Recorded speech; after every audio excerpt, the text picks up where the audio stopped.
नमस्कार मित्रों, स्वागत है आपका अपने YouTube चैनल परीक्षावाणी में। आज हम सर्वनाम प्रश्नोत्तरी लेकर आए हुए हैं। जैसा कि हमने बताया था कि हर एक टॉपिक जैसे ही समाप्त होगा तो हम लास्ट में कुछ महत्वपूर्ण प्रश्नोत्तरी करेंगे। संज्ञा हमने पढ़ा दिया, सर्वनाम भी पढ़ा दिया। इसके पहले हमने बताया था विकारी शब्द के बारे में हमने चर्चा की थी, कौन कौन से शब्द विकारी होते हैं।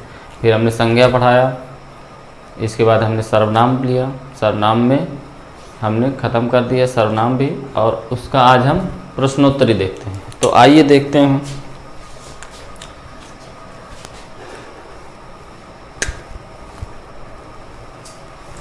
देखिए पहला क्वेश्चन क्या है, श्रोता के लिए किस सर्वनाम का प्रयोग किया जाता है। हमने बताया था, श्रोता वक्ता की हमने बात की थी जब हम आप लोगों को बता रहे थे पुरुषवाचक सर्वनाम।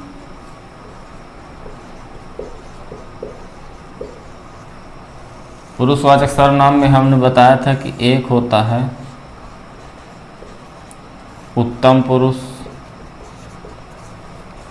और एक होता है मध्यम पुरुष और एक होता है अन्य पुरुष।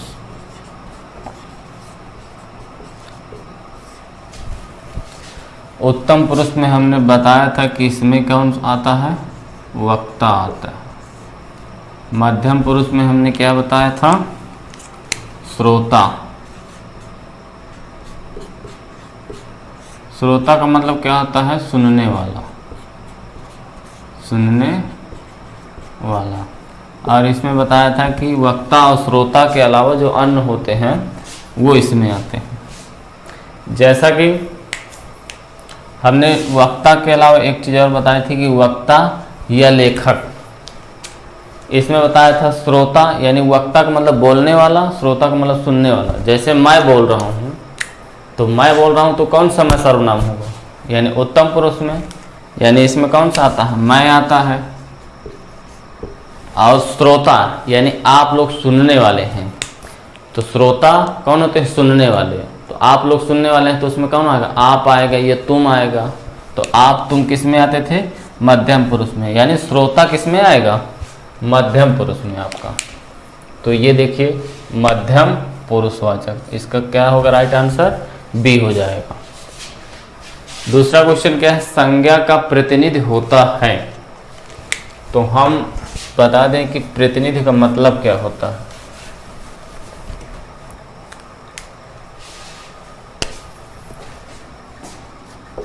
देखिए प्रतिनिधि, प्रतिनिधि का मतलब समझिए जैसे हम लोग बोलते हैं एजेंट, इंग्लिश में इसको बोलते हैं एजेंट। तो प्रतिनिधि का मतलब बदले में,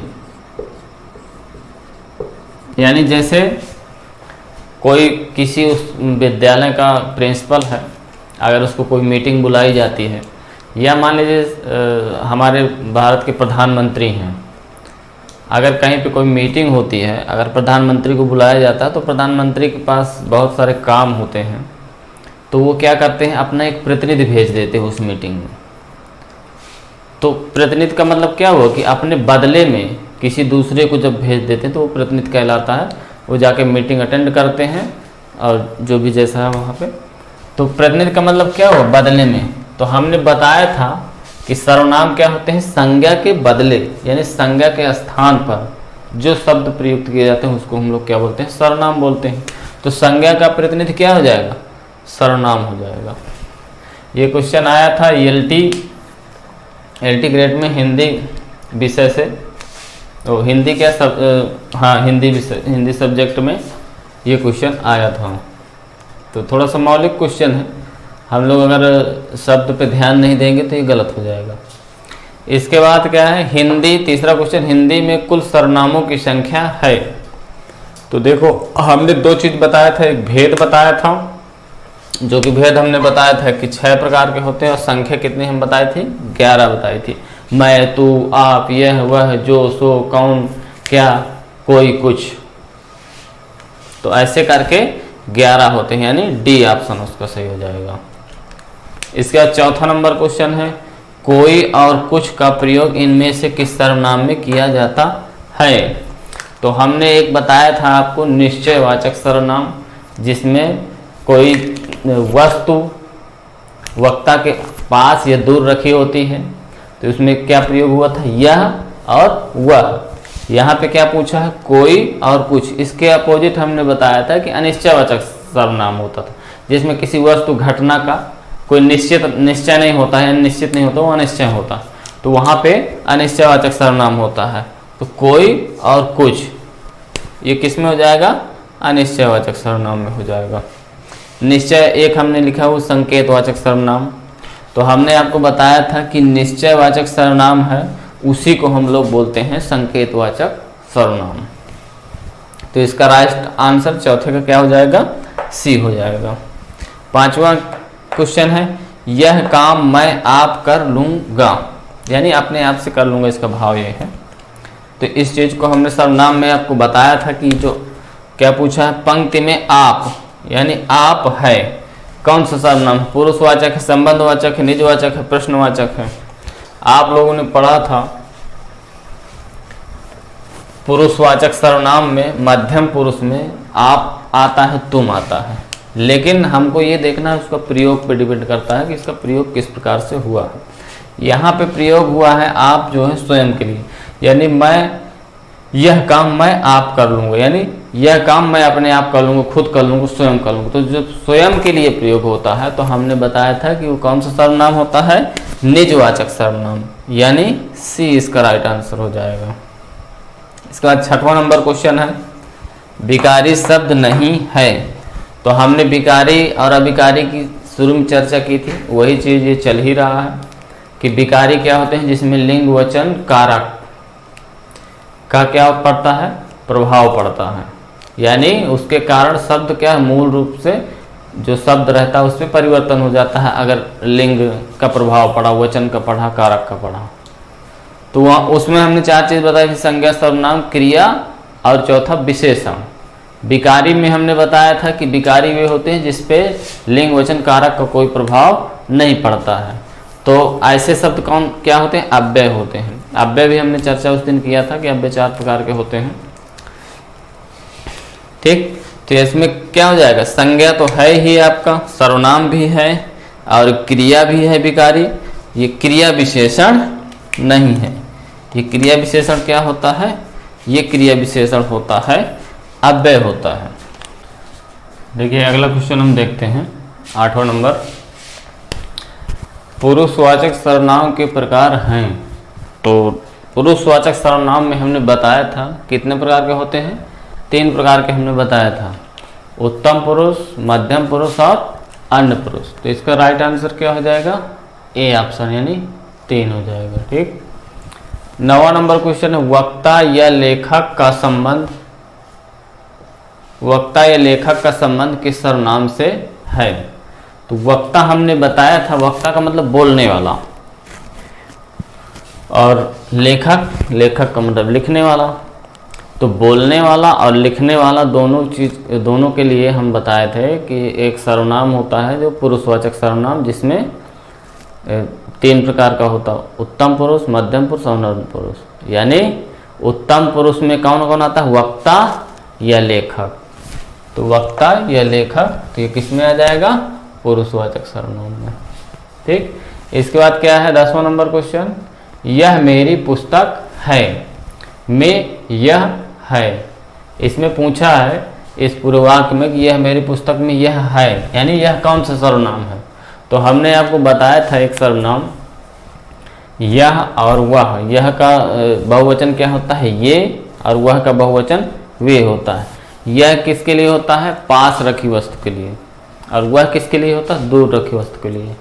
यानी ये किस में आएगा? निश्चयवाचक सर्वनाम। निश्चयवाचक सर्वनाम की परिभाषा हमने क्या बताया था? वक्ता के पास रखी या दूर रखी वस्तु के निश्चय होने का बोध होता है उससे।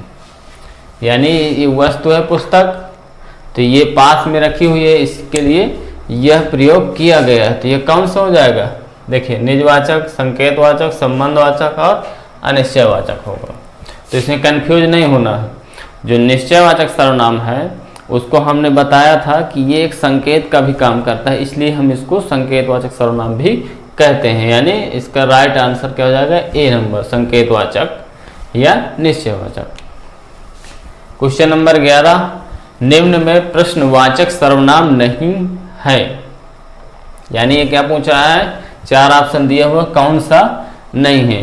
तो देखिए कौन है, क्या है, किसे है, कोई है। तो आप लोग जानते हैं कि इसमें हम वाक्य बना देंगे। अगर हम कह दिए कौन है तो सीधे कौन है तो क्वेश्चन हो जा रहा है, यानी ये क्या है, ये है। क्या है, हम कह दिए अगर क्या है तो यहाँ भी क्वेश्चन बन जा रहा है, यानी वो पूछ रहा है क्या है, कुछ ना कुछ होगा। किसे, किसे है मान लीजिए पूछते हैं तो भी क्वेश्चन बन जा रहा है। लेकिन यहाँ पे अगर हम कह दें कोई है तो यहाँ पे क्वेश्चन नहीं बनता है, क्योंकि कोई है, कोई किस में आता है, ये हमने बताया था कि ये किस में आएगा, अनिश्चयवाचक सर्वनाम में। कोई से हमको किसी चीज़ का निश्चय नहीं हो रहा है कि कौन है, तो ये अनिश्चयवाचक सर्वनाम के अंतर्गत आता है। यानी इस क्वेश्चन में 11 नंबर में क्या है, ये कोई, डी ऑप्शन इस पे नहीं होगा। आप खाना खा लीजिए में आप है निजवाचक, पुरुषवाचक, संबंधवाचक, निश्चयवाचक। तो दोस्तों हमने आपके लिए बताया था कि आप तो पुरुषवाचक में भी आता है, यानी मध्यम पुरुष में आएगा, तुम के लिए प्रयोग होता है, और एक निजवाचक क्रिया था, प्रयोग के ऊपर डिपेंड करता है। यहाँ पे जो आप आया है ये किसके लिए आया है, तुम के लिए आ रहा है, यानी ये मध्यम पुरुष के लिए आ रहा है। तो जब मध्यम पुरुष के लिए आ गए तो सीधी सी बात है कौन सा हो जाएगा, पुरुषवाचक सर्वनाम हो जाएगा। इसका हम लोग अगला क्वेश्चन देखते हैं, क्वेश्चन नंबर 13, जिसमें क्या दिया है, कौन सा सर्वनाम दो भिन्न बातों का संबंध दिखाता है। तो हमने बताया था एक सर्वनाम ऐसा था जो आपस में दो भिन्न बातों या दो छोटे छोटे वाक्यों को क्या करता है, जोड़ने का काम करता है और दोनों का संबंध बताता था। जैसे हमने एक उदाहरण दिया था, जैसा करोगे वैसा भरोगे, यानी जैसा और वैसा दो सर्वनाम आए और दो अलग अलग जो बातें थी दोनों को क्या किया, एक दूसरे से संबंध बता रहा। तो वो सर्वनाम कौन सा था, संबंधवाचक सर्वनाम। तो ये इसका राइट आंसर हो जाएगा बी। क्वेश्चन नंबर 14 हम देखते हैं, हम दोनों विद्यालय जाते हैं, इस वाक्य में सर्वनाम है। देखिए इसमें सर्वनाम पूछा है तो सिंपल सा है, आप जाते हैं जानते हैं कि ये होती है क्रिया, ठीक। दूसरा विद्यालय, आप जान रहे हैं कि विद्यालय सर्वनाम नहीं है, आप अभी तक सर्वनाम पूरा पढ़े हुए हैं। फिर हम लोग देखते हैं कि दोनों है और हम है, यानी हम का मतलब क्या होता है, मैं का हम क्या है, बहुवचन है, मैं का बहुवचन क्या है, हम। तो ये क्या हो जाएगा, हम किस में आ रहा है, हम किसके लिए होता है, उत्तम पुरुष में आ रहा है, यानी जो बोलने वाला होता है, वक्ता होता है, उसके लिए आता है। और जब वक्ता की बात आ गई तो ये कौन सा सर्वनाम हो जाएगा, पुरुषवाचक सर्वनाम, यानी इसका राइट आंसर ए हो जाएगा। क्वेश्चन नंबर 15, मैं स्वयं विद्यालय गया था, ठीक। पूछा इसमें कि मैं स्वयं है, यानी स्वयं जो है कौन सा सर्वनाम है। तो आप लोग जानते हैं कि स्वयं हमने बताया था निजवाचक सर्वनाम एक होता है जिसमें वक्ता जिन सर्वनामों का प्रयोग अपने लिए खुद करता है उसको हम क्या बोलते हैं, निजवाचक सर्वनाम। उसमें कौन कौन से शब्द आते थे, आप, स्वयं, खुद, ये सारे शब्द आते थे। तो यहाँ पे क्या है, यहाँ पे जो स्वयं प्रयोग किया गया है वो किसके लिए कर रहा है, वक्ता स्वयं अपने लिए कर रहा है, यानी जो बोल रहा है। ये मैं क्या हुआ, वक्ता हुआ उत्तम पुरुष में, और ये अपने लिए ही स्वयं का प्रयोग कर रहा है। तो ये कौन सा सर्वनाम हो जाएगा, निजवाचक सर्वनाम, यानी इसका राइट आंसर ए हो जाएगा, ठीक। इसके बाद क्वेश्चन नंबर 16 में क्या है, मैं, तुम और वह विद्यालय कब और क्यों जाते हैं, ठीक। ये इतना बड़ा वाक्य है, इसमें क्या पूछा है, इस वाक्य में सर्वनाम है, ठीक। इसमें सर्वनाम का पेयर दिया हुआ है, इसमें से इसी वाक्य से लेके दिया हुआ है। इसमें हमको पहचानना है कि पूरे वाक्य में कौन कौन से शब्द सर्वनाम आए हुए। तो इसको हम लोग देखते हैं। इसको तो आप लोग जान ही रहे हैं, मैं सर्वनाम है, कौन सा सर्वनाम है? पुरुषवाचक सर्वनाम है। और उत्तम पुरुष में तुम, मध्यम पुरुष पुरुषवाचक सर्वनाम, और वह का हमने बताया था कि वह भी क्या है, प्रयोग के आधार पे हम उसको पहचान पाएंगे, क्योंकि आप जानते हैं वह पुरुषवाचक में भी प्रयोग होता है। अन्य पुरुष में हमने बताया था, पुरुषवाचक में हमने 3 बताया था, उत्तम पुरुष, मध्यम पुरुष और अन्य पुरुष। यानी उत्तम पुरुष में मैं है ना, वक्ता, और मध्यम पुरुष में श्रोता, श्रोता का मतलब तुम, और इनके अलावा जो आते थे हमारे पुरुषवाचक में, वो किस में आते थे? अन्य पुरुष में आते थे, जिसे वह हम कह देते थे। तो वह भी किसी व्यक्ति के लिए है जो कि यहाँ पे मौजूद नहीं है, यानी ये वक्ता और श्रोता दोनों में से नहीं है। किसी बालक का नाम है तो हम उसको कह देते हैं वह लड़का इलाहाबाद में रहता है, वह वहाँ रहता है, तो वह व्यक्ति के लिए हुआ। और जब व्यक्ति के लिए आ जाएगा तो आपको पता है कि वो किस में आएगा? पुरुषवाचक सर्वनाम में। यानी ये जो वह प्रयोग किया गया है ये भी क्या है? सर्वनाम है। और कौन सा? पुरुषवाचक सर्वनाम है। ये अब निश्चयवाचक सर्वनाम नहीं होगा, क्योंकि ये किसी वस्तु के लिए प्रयोग नहीं किया जा रहा है, क्योंकि वह आप लोग जानते हैं निश्चयवाचक सर्वनाम में भी आता है यह और वह। इसके बाद कब है और क्यों है। तो कब भी हमने बताया था प्रश्नवाचक, अगर हम कब लगा देते हैं वाक्य में तो प्रश्न का बोध कराता है, इसलिए क्या था? प्रश्नवाचक सर्वनाम था। और क्यों भी क्या था? प्रश्नवाचक सर्वनाम था। तो यहाँ हम देखते हैं, बस ये वाक्य खत्म। यहाँ से यहाँ हम देखते हैं कि इसमें दिया मैं, तुम, वह। तो मैं, तुम और वह तो है ही, इसके अलावा भी सर्वनाम है। बी नंबर में क्या है? मैं, तुम, वह, कब। यानी मैं, तुम, वह और कब। क्यों को छोड़ दिया है, क्योंकि क्यों भी सर्वनाम है। देखिए पूरा इस वाक्य का मतलब, इसमें प्रश्न में क्या है, इसको आप समझ अगर नहीं पा रहे हो तो इसको मैं समझा रहा हूँ। इसमें पूछा क्या है कि इस पूरे वाक्य में कितने सर्वनाम प्रयुक्त किए गए हैं, और वो सर्वनाम इस ऑप्शन में दिया हुआ है। उस चीज को हमको राइट करना है कि इतने इसमें सर्वनाम, ये सर्वनाम है। इसमें से देखना हमको छूट तो नहीं रहा है। यानी हम इसमें गिन लेते हैं, मैं भी है सर्वनाम, तुम भी है, वह है, कब है, क्यों है। यानी 5 टोटल इसमें सर्वनाम है। अब पांचों ऑप्शन में आ जाने थे। इसमें तो 3 ही दिया, ये होगा नहीं। इसमें भी क्या है? 4 दिया हुआ है, ये भी नहीं होगा, ये भी नहीं होगा। इसमें क्या है? मैं, तुम, कब, क्यों। अब इसमें क्या किया? वह गायब कर दिया है। इसमें क्या है? ये डी नंबर, मैं, तुम, वह, कब, क्यों। यानी राइट आंसर हम लोग क्या होगा? डी नंबर होगा। तो ये आपके सामने हमने प्रश्नोत्तरी लेकर आए सर्वनाम का, और आप देखिए कि 16 क्वेश्चन हमने किया। क्वेश्चन करना बहुत ज़रूरी नहीं कि हम 100 प्रश्नोत्तरी करवा दें, 150 प्रश्नोत्तरी करवा दें। हमको मूल रूप से ये देखना है कि क्वेश्चन कहाँ से उठाता है, और क्वेश्चन में हमको समझना है। वैसे हम बनाते तो बहुत सारे बन जाते, सीधे सीधे सर्वनाम देते, निम्नलिखित में संबंधवाचक नहीं है, कोई कौन ऐसे करके दे देते, निजवाचक नहीं है, ये नहीं है। लेकिन हमने वाक्य बनाया, फिर उसका हमने देखा कि जैसे हमने यही देखा कि वह है, अब वैसे हम रख देते कि वह सर्वनाम किस में है, जो मूल सर्वनाम बनते हैं, मूल के अलावा उससे बहुत सारे सर्वनाम जो बन जाते हैं, सीधे सीधे ऑप्शन में रख देते। लेकिन हमने वैसा नहीं किया, क्योंकि वैसा क्वेश्चन अब आता जल्दी नहीं है, इसलिए वैसे हम क्वेश्चन नहीं रखे। क्वेश्चन आजकल इस तरह पूछता है, सीधे सीधे वाक्य बना देगा और उसी से उठाएगा कि इसमें से कौन सा सर्वनाम नहीं है, सर्वनाम की संख्या कितनी, इस वाक्य में टोटल सर्वनाम कितने हैं, ऐसा भी पूछ देता है। तो अभी हम थोड़ा थोड़ा प्रश्नोत्तरी करेंगे हर एक चैप्टर के बाद, और जब ये खत्म हो जाएगा तो इसके बाद हम समग्र रूप से, जैसे हमने विकारी और अविकारी लिया टॉपिक पहले, तो विकारी हम पढ़ेंगे, इसके बाद अविकारी पढ़ेंगे। जब ये टॉपिक खत्म हो जाएगा तो हम सामूहिक रूप से कुछ और प्रश्नोत्तरी लेकर आएंगे समग्र रूप से, तो फिर उसको भी हम लोग देखेंगे।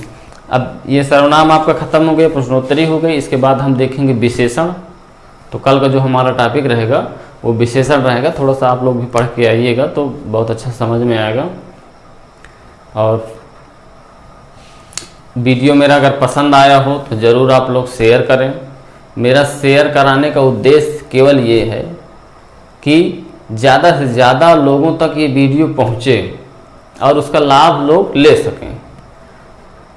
और मेरा जैसे हमने इस चीज़ को बताया, वैसे तो हम प्रश्नोत्तरी सीधे सीधे एक लाइन में बोलते और टिक लगवाते चले जाते, लेकिन उसको एक एक प्रश्न को हमने समझाया कि कहाँ पे क्या चीज़ है, जो आप लोगों का डाउट क्लियर हो जाए। इसलिए हम, नहीं तो 16 प्रश्नोत्तरी थी, ये 16 मिनट की भी नहीं थी, लेकिन हम उसको बहुत अच्छे से समझा रहे हैं आप लोगों को। तो आप लोग भी थोड़ा समझिए, थोड़ा देखते रहिए, आप लोग भी थोड़ा सा मेहनत करिए, पढ़िए, तब उसका आनंद एक अलग ही आएगा। आज के लिए बस इतना ही, धन्यवाद।